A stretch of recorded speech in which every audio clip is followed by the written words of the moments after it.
Hello guys, I'm Super Ron, welcome back to the channel and we're here again for another episode with my Ardent Blue Zafira GSI. Over the last few weeks you've seen me do a full rebuild on this. I've had this for just over a year now and for 11 months it just sat there. But the last month we have been cracking on with progress, fully rebuilt the engine and got it back in the bay. At the end of the last episode I literally got it up and running, drove it out, and that's as far as I could get. So I haven't actually checked anything over yet. But we've got it in today to give it a full check over, and if everything's okay, it's going to be time to start preparing it for its MOT to get it back on the road. After the last episode, it's just sat back outside in the swamp for a week, and it did get stuck. After 10 years of Audi Quattro system, I've forgotten how bad front wheel drive cars are. It was just the slightest bit of mud and it just dug a hole. I had to keep going backwards and forwards. It's dark outside or I would have filmed it. But it was like a full rallycross stage, so I just give it a pressure wash off because it was covered in mud again. And unfortunately, our temporary bumper is getting a little bit more temporary, so we're going to have to wind some more screws in that before we get the other one painted and ready to go on. But if all goes to plan today, by the end of the episode, we should be road legal. But first of all, I've got a little job to rectify. A viewer called Paul Martin picked up on it, and also a few more people spotted it after him on the engine building episode. I've actually put the cam belt tensioner on 180 degrees out. So it is tensioned up and it's to the right. So that's the first thing I'm gonna do. I'm gonna whip the cam belt off. It's nice and easy to do. I haven't got to take the mount off because I'm not actually removing the cam belt. I've just got to slacken it off, flip the adjuster around 180 degrees, and then put it back on. Luckily for ease, I just left the crossover delete pipe on. So I've just got to take this off and then I'm pretty much at the cam belt.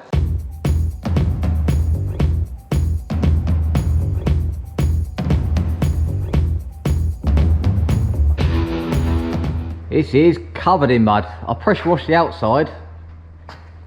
See the inside? That's what the whole car was like. And we're pretty splattered underneath. And that's where it ripped the bumper off. A bit of mud intake. This bumper, this side, has broke right off. A little bit of oil that's coming from the turbo drain there.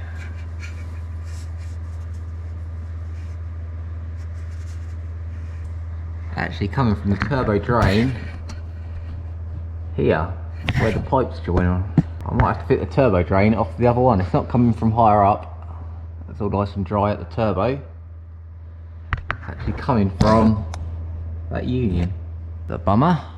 Everywhere else seems okay. Nice and dry. No coolant loss.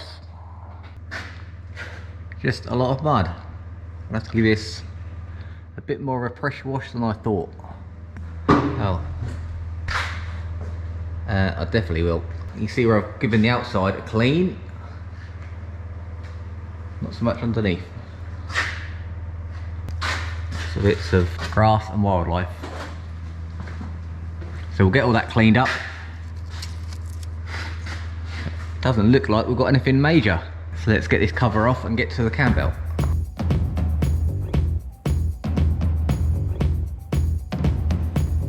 And here was my mistake. The tensioner here, this bit should be 180 degrees here, so it tensions from 7 o'clock to 5 o'clock, whereas I was going this way. So I've just got to make sure we're all timed up. I'll get the engine to top dead center, loosen that off, take it out, flip this around and time it back up again.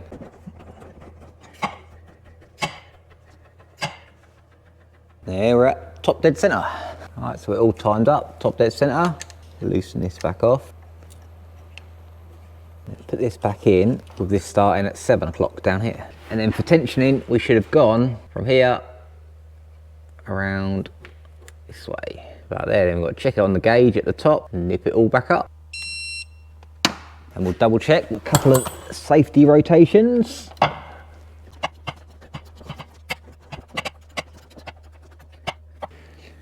Top dead center. And all torqued back up, and that's how the tensioner should be at 5 o'clock. And all lined up with the arrow, so we can put it back together. Something I've just noticed, got a bit of seepage coming from under the cap there. Some people did comment on the grotty bottle in the last episode, so I might swap it with the other one for now. or it might just be the cap if I want to swap that over. So I may well need to get a new bottle. I've taken all the wheels off and given them a good pressure wash up because they were caked. So the other thing, I put 20 litres of fuel in the black one recently, last month, and the fuel in this one is probably a year old now, so I think I'll drain the fuel out of the other tank and stick it in here, so we've got some fresh. And here is where we got stuck. Front wheel drive problems. And the bumper got caught on these ruts, blooming ripped off. So let's get the fuel out of this.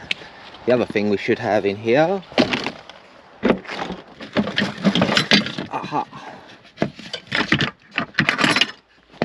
the other header tank.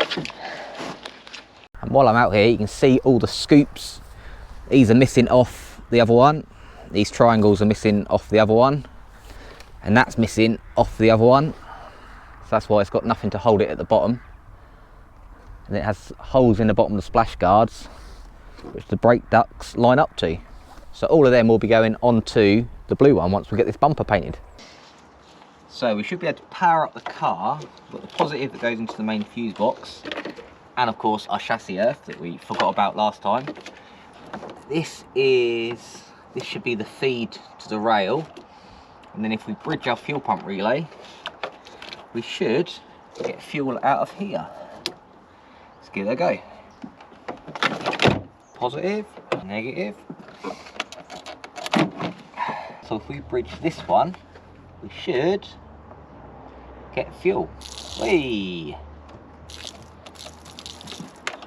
Awesome. So get this into a can. There we go.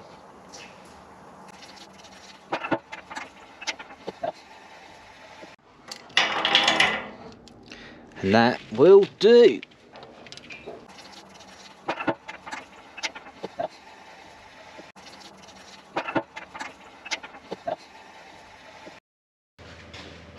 Swap that cap over from the other header tank.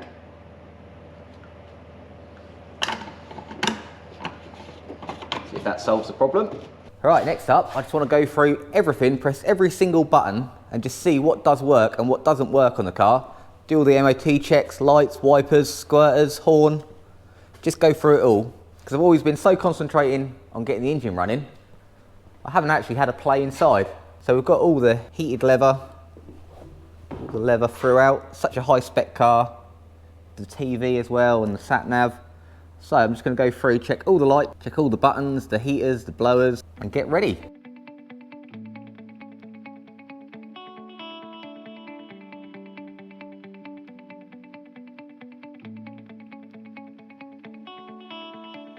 So all the lights work, all the wipers work, squirters work, windows work.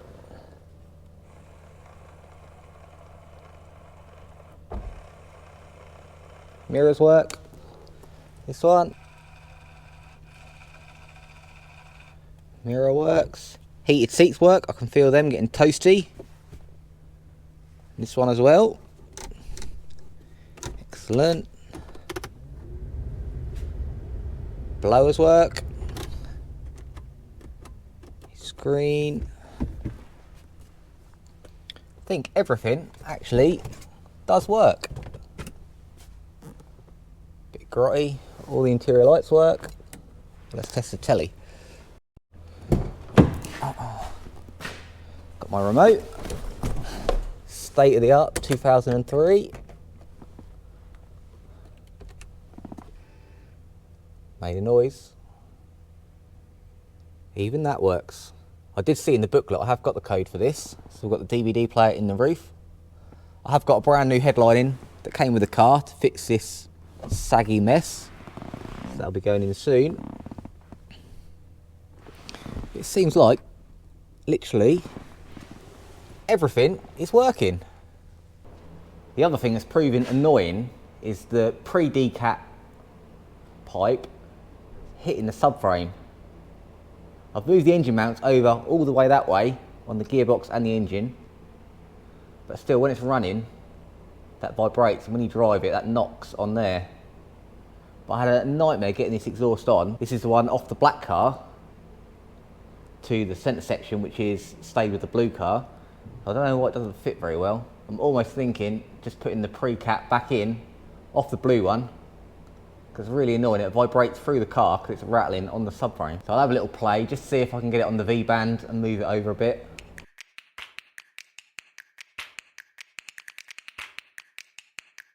So last bit of MOT-ness, need to attach this bumper back on.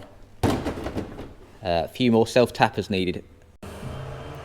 It's just about to screw this back on and noticed the headlight's loose. It looks like bottom bracket's broken off. Luckily, we've got a spares car, got another headlight with the bracket intact. And it looks like this one's had one already, so it'll be on its third car. So let's get this fitted. Also, I'll probably just go and get the brackets off the black wings, see if we can fix these on a little bit better. And the new, to me, headlight on, and the bracket on, instead of the half of one that used to be there. And the other side did have the end missing off it, broken off, so another bit off the donor. So now let's put the bumper on. And all back on properly. It fits a lot better now that it's got its brackets, but the bumper is all broken under here. There should be another bit between there and there that's missing. It's just got some adjustable clips on at the moment, and all the splash guards are broken as well. So I'll be taking all those off the black one when we paint the bumper of the black one.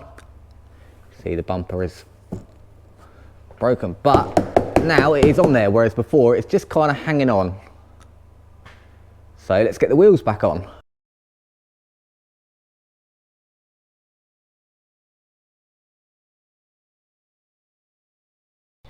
Something that might be a bit borderline, don't know how well it will pick up, but the indicators are clear lenses and they have orange bulbs, and the orange bulb isn't that orange anymore. I think I'll just nick the bulbs out of the other one just to make sure.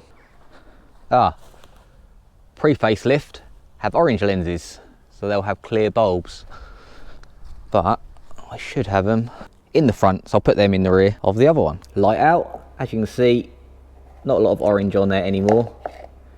It should be like this. So let's swap these over. And same on this side, not a lot of orange left. Looks like this one's had a scrapyard light as well. Do any of these Zafiras come with their original lights anymore? So let's swap that over. Will be all orange. There we go. Might look the same on camera. Now we are fully tangoed. This wheel was still binding a little bit, and it turned out it's because the cable was seized, but it just hadn't moved for so long. So stuck a brand new cable on there. Now that's all good. Got the exhaust clearing the subframe, so that's not rattling, and also swapped the turbo drain for the original one. This is the one off the blue one. You can see where the stainless goes into the steel. That's just leaking from there, so hopefully that'll solve our problems. And back on the ground. So I'm happy with all the checks, everything works, seat belts are fine, lights are all fine. The only last bit, which I think might be a little bit questionable, is actually a crack in the windscreen. Now I do plan to get this done. First of all, I was going to swap it over from the other one, because the other one's got a perfect windscreen. But then again, someone in the comments put that if you've got black leather, apparently you've got a solar windscreen, which is slightly different. So I do plan on getting this replaced when it's all on the road and I insure it. However, I don't believe this is in the field of view, because if I put the wipers on, the wipers stop just before it. So I know it's going to be a little bit down to discretion, but hopefully they're going to count that as not in the field of view. But this is the only bit, I've just got a bit of a thought in my mind that they might pick up on. Apart from that, going to be MOT time. Well, I think that's all the checks we can do. We've been through everything obvious, so now it's time to take it for an MOT and see what they think. The last MOT was in February 2018, so it's been 4 years since it's had one, so hopefully today will go well. Everyone keeps asking about parts off the black one, but I'm still reluctant to break it because there's so many bits I still keep taking off it. Even like those brackets, the headlight, all these little things I'd have had to source elsewhere, but I could just go to the pile, pick them up and put them straight on and we're ready to go. So I guess it's time to go for an MOT.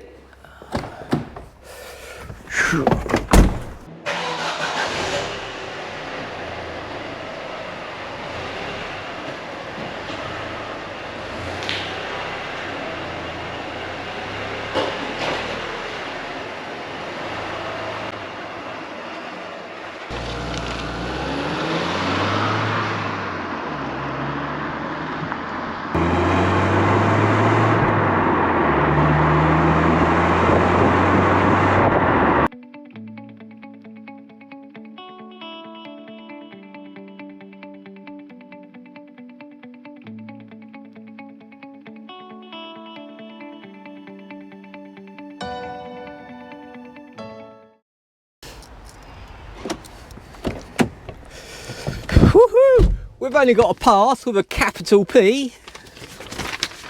Emissions, all perfect. I was a bit worried about the cat because this is the one off the black one. It's obviously full of oil, but it seems to have all burnt off. Only advisories. Advisory, windscreen damage, but not adversely affecting driver's view. So we got that one through, just out of the driver's vision. Monitor and repair if necessary. Brake pipe, brake pipe, brake pipe. Just the MOT's normal safety clause. Apart from that, all clean. So it's first one in 4 years, and I think this is the cleanest MOT it's ever had. Let's go.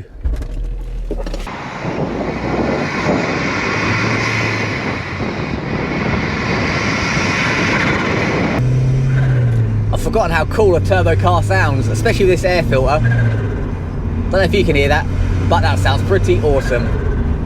Try not to give it too much boost yet. We'll give it a bit of an easy time, and then we'll give it an oil change. But this will be the first step of getting it on the road. So that's going to wrap this episode up now. We are now fully road legal. We have saved another one. I've been looking forward to this for a long time. I keep saying ever since I saw the Daddy Cool advert, I've always wanted one of these Arden Blue Zafira GSIs. So we're all mechanically sound now. It's time to move on to the bodywork. Although it does look quite tidy on the videos, it is a little bit on the tatty side. We've already seen the front and rear bumpers are smashed. So I'm going to take them off the black one and get them painted up. And it's going to need a lot of love. We've got a lot of bad paintwork, little scuffs, scratches, dull paint. So we're going to give it a full machine polish. Going to refurb the wheels and just keep going around the car until it is perfect.